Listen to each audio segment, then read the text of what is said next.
കേരളത്തിലെ മുഖ്യമന്ത്രി ഇപ്പോൾ എടുക്കുന്നൊരു സമീപനം വിഷയത്തെ അഡ്രസ്സ് ചെയ്യുന്നില്ല. ഉന്നയിക്കപ്പെടുന്ന പ്രശ്നങ്ങളുടെ മെറിറ്റ് ഡീമെറിറ്റ് അഡ്രസ്സ് ചെയ്യാതെ വിഷയത്തിൽ നിന്ന് ഡൈവേർട്ട് ചെയ്യപ്പെടുകയാണ്. ഇവിടെ അന്ന് നിങ്ങളൊക്കെ ഉണ്ടായിരുന്നല്ലോ. മത സാമുദായിക നേതാക്കന്മാർ മുഖ്യമന്ത്രിയെ കാണുന്നതിനെ എതിർത്തുകൊണ്ടൊന്നും ഞാൻ പരാമർശം നടത്തിയിട്ടില്ല.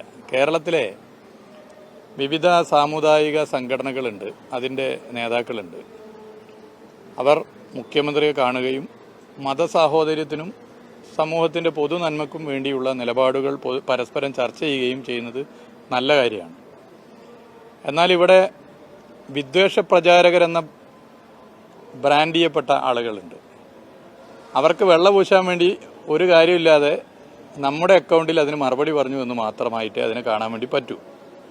പിന്നെ സമസ്തയും മുസ്ലിം ലീഗും ഇതിൻ്റെ ഭാഗമായി പരസ്യമായും രഹസ്യമായും ഉന്നയിച്ച വിഷയത്തിന് മറുപടി പറയാൻ ത്രാണിയില്ലാത്തതിൻ്റെ ഭാഗമായി അവർക്കുള്ള മറുപടിയും നമ്മുടെ അക്കൗണ്ട് പറഞ്ഞു പോകുന്ന സ്ഥിതിയാണ് ഉണ്ടായിട്ടുള്ളത്.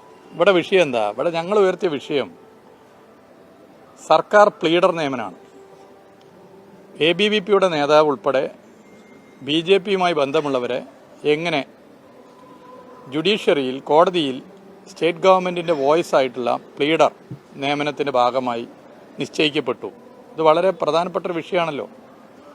ഇത് മുഖ്യമന്ത്രിക്ക് ഞങ്ങളെ ബോധ്യപ്പെടുത്തുന്നത് പോട്ടെ, KSU എന്ന കോൺഗ്രസുമായി ബന്ധപ്പെട്ട വിദ്യാർത്ഥി സംഘടനാ നേതൃത്വത്തെയും വിദ്യാർത്ഥി സംഘടനാ യൂണിറ്റുകളെയും ബോധ്യപ്പെടുത്താൻ പറ്റിയിട്ടില്ല എന്ന് മാത്രമല്ല, ഈ ഗുരുതരമായ വിഷയത്തിൽ നിന്നും രക്ഷപ്പെടാൻ വേണ്ടി അദ്ദേഹം ലോയേഴ്സ് കോൺഗ്രസ് നിർദ്ദേശിച്ചതിൻ്റെ ഭാഗമായിട്ടാണ് ഇവരെ നിയമിച്ചതെന്ന് പറയാൻ വേണ്ടി അതിൻ്റെ ലെറ്റർ പാഡുമായിട്ടാണ് പത്രസമ്മേളനത്തിൽ വന്നത്.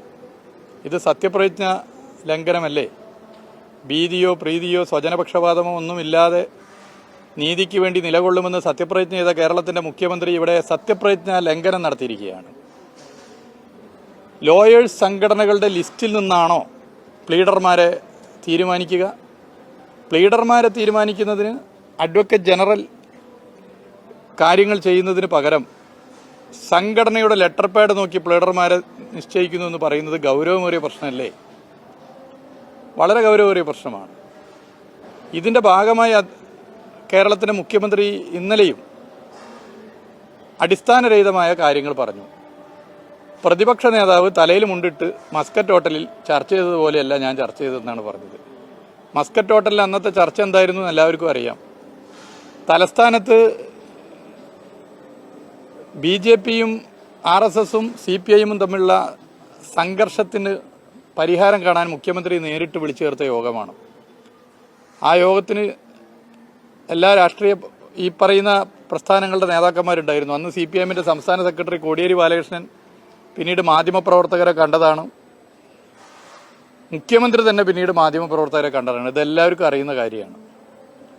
ഇതൊക്കെ അറിഞ്ഞിട്ടും ഇങ്ങനെ ഒരു വിഷയം എടുത്തിടുന്നതിൻ്റെ പിന്നിൽ വിദ്വേഷ പ്രചാരകർക്ക് വെള്ളപൂശാൻ വേണ്ടിയിട്ടുള്ള രാഷ്ട്രീയ ഉത്തരവാദിത്വം VD സതീശൻ എടുത്താണ്